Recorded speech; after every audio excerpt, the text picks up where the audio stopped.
Hello, CACNA1A community. I'm Ping Hong Fox, the Science Engagement Director for the CACNA1A Foundation, and I'm here to announce that the foundation has awarded a $50,000 research grant to Dr. Bart Warrenburg and Marina Hommersom for Radboud University in the Netherlands.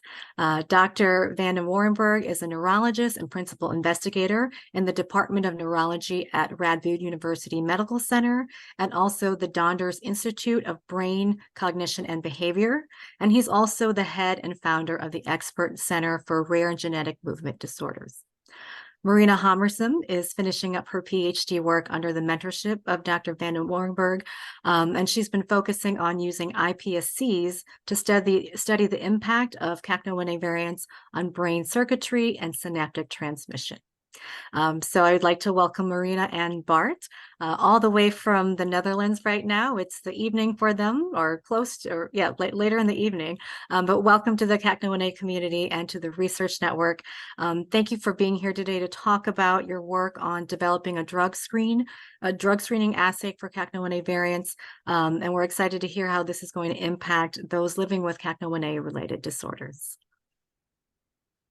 Okay, so we'll start. Happy to be here, yes. Wonderful.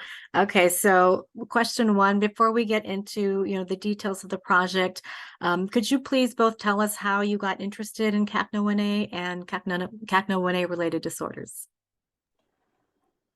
Sure, Pantom, and I will start off with this one. As you indicated, I'm leading an expert center for rare and genetic movement disorders, and this has a strong focus on ataxias. And we have seen and are seeing many patients with ataxia due to different mutations in CACNA1A. And within a diagnostic setting, we frequently encountered unclear variants in the gene. And our lab indicated that it's very difficult for them to either confirm or discard the relevance of this unknown variant because the phenotype of CACNA1A has broadened so much with epilepsy, dystonia, so other movement disorders, etc. So we really needed to have access to a functional test, so a way to examine the consequences of the identified variant in the gene by the lab. And a couple of years ago, with one of my colleagues, Hans van Bokhoven, who is a professor in neurobiology, we go to ground and got it to set up this functional validation pipeline using a neuronal cell model system, which Marina will explain in a minute. And primarily to have a system that helps us to functionally interrogate the variants you identified in the diagnostic lab that were uncertain. But an important spin-off of that is that we were also building a pipeline of a nice neuronal model system allowing for mechanistic and even therapeutic studies. And we're building on that ever since.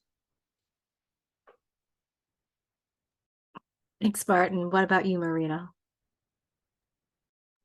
So when I started my PhD on this project, first of all, there's multiple genes leading to ataxia. So we wanted to, start off with just one.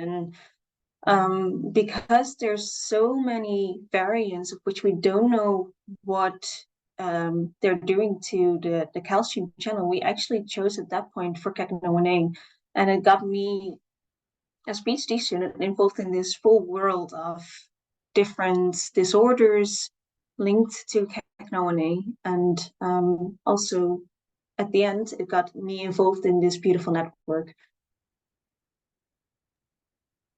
Great to hear. And yeah, I think that the fact that you both spoke about these variants of uncertain significance, these variants that we don't know how they're impacting the gene and the protein itself, that's really crucial to investigate. And it's a common problem. It's not just unique to CACNA1A related disorders, but it is something that we definitely want to try to resolve, and that'll help improve treatment and care for the patients. So. Okay, so Marina, you work mainly on iPSCs, and I know that our patient community and our families have heard that term before, but could you explain what they are and what they're used for? course. So iPSCs, the abbreviation stands for induced pluripotent stem cells. And it means actually that we can take any somatic cells from a human, or actually also from an animal, and kind of reprogram them to stem cells by just overexpressing certain genes.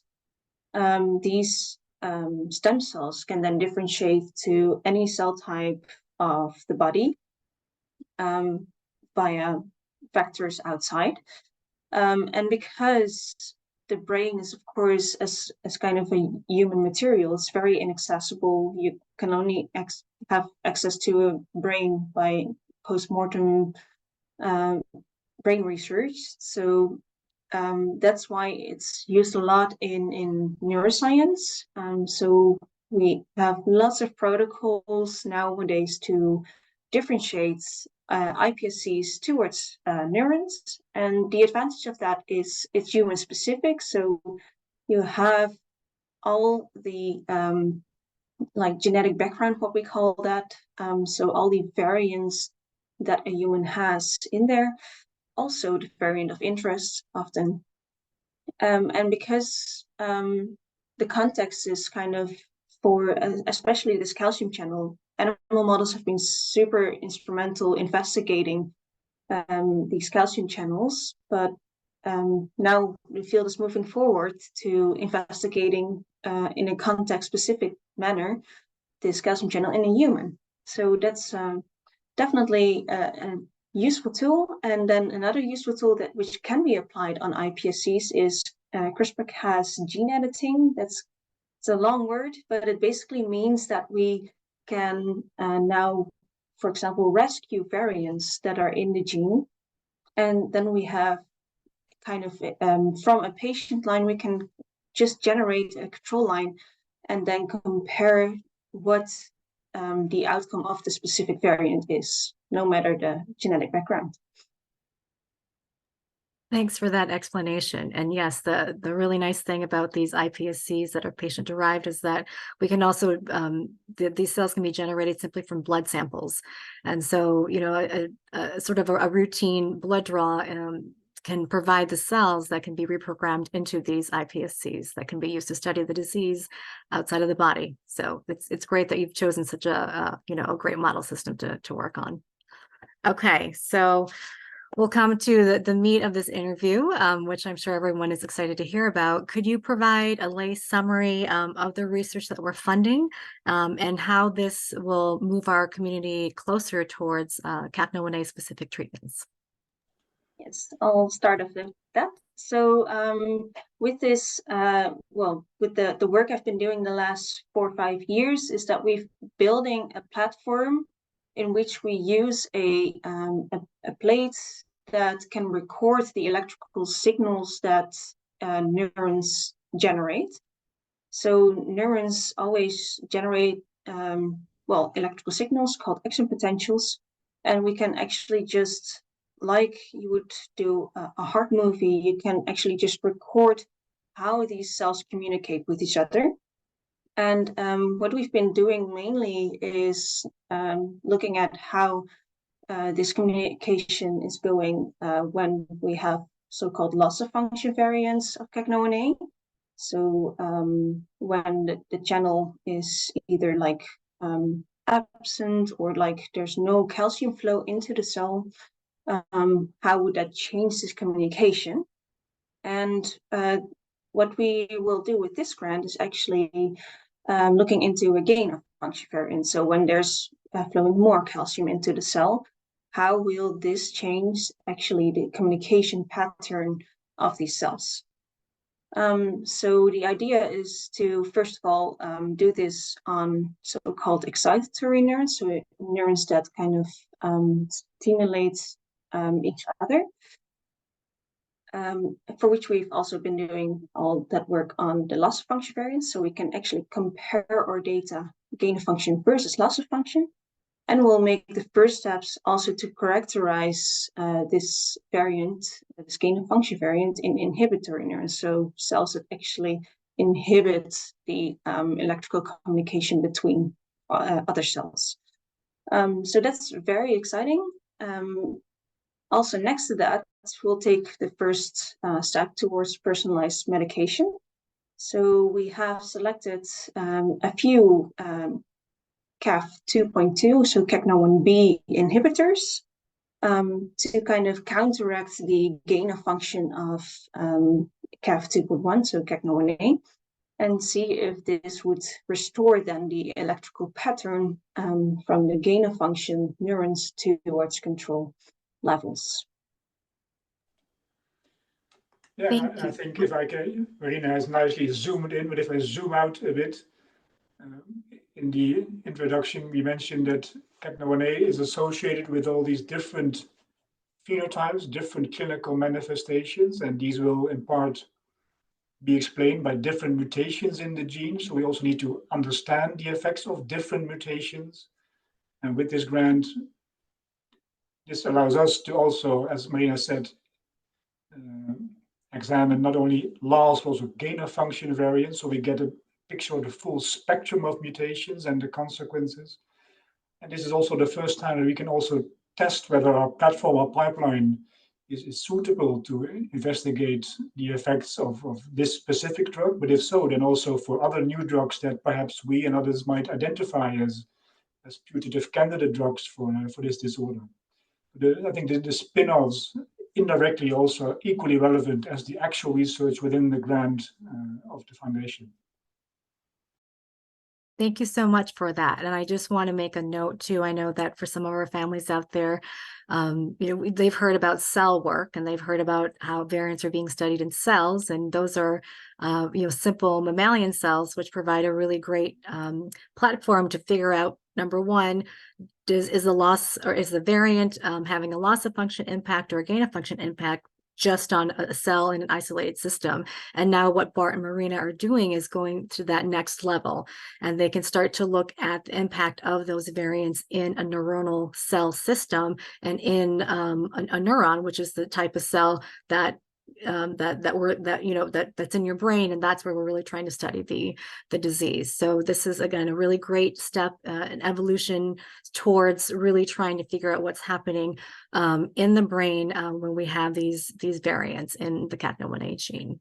And of course, we're really excited about the potential therapeutic applications with this project.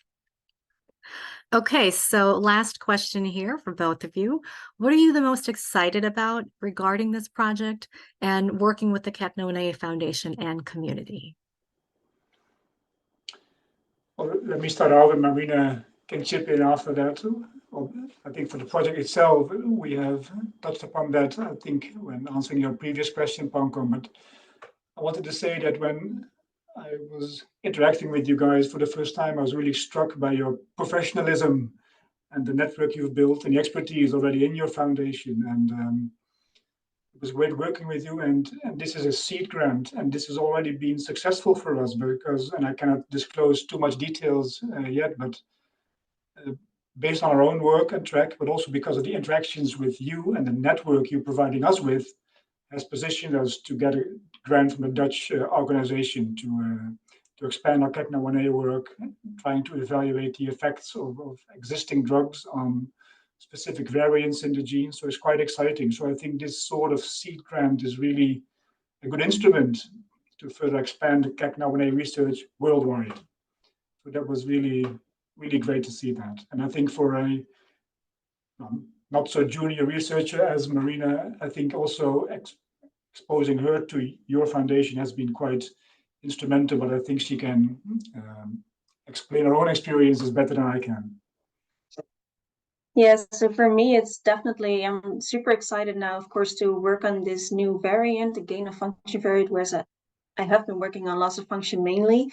So considering the project, I'm definitely just excited to see what will happen with the electrical pattern. But like working with you as a foundation and as like the full scientific network and the meetings that we have monthly, it definitely creates lots of connections, and it gave me a chance to present some of my data to a very experienced network, and to collaborate with this foundation is just very enlightening, definitely. Thank you, Bart and Marina, for those really kind words. And, we feel the same about the two of you as well. And I do want to extend my congratulations to you for receiving that, receiving another larger grant. And I think that this is a really important point for our community to understand, is that the money that we are bringing in, the fundraising, all the hard work that you guys are doing is helping, provide these seed grants, which in the grand scheme of things, $50,000 may not go that far in a lab, but then it provides the funding, and it provides that work that can be grown and leveraged into obtaining a larger long-term grant that can keep the research moving forward. And so again, I think this is such a great opportunity to see how this really turns from a seed grant into, again, a larger funding opportunity. So really excited that we could share that today. So again, this is such great work, and it's just another example of a great project that's focused on finding treatments for CACNA1A related disorders. Bart, Marina, again, I want to thank you for being here and taking the time to talk to us today, and also for this amazing research that you're doing to support our community. And we really look forward to hearing updates from you over the next year. Thank you, Peng Hong, and thank you for the grant.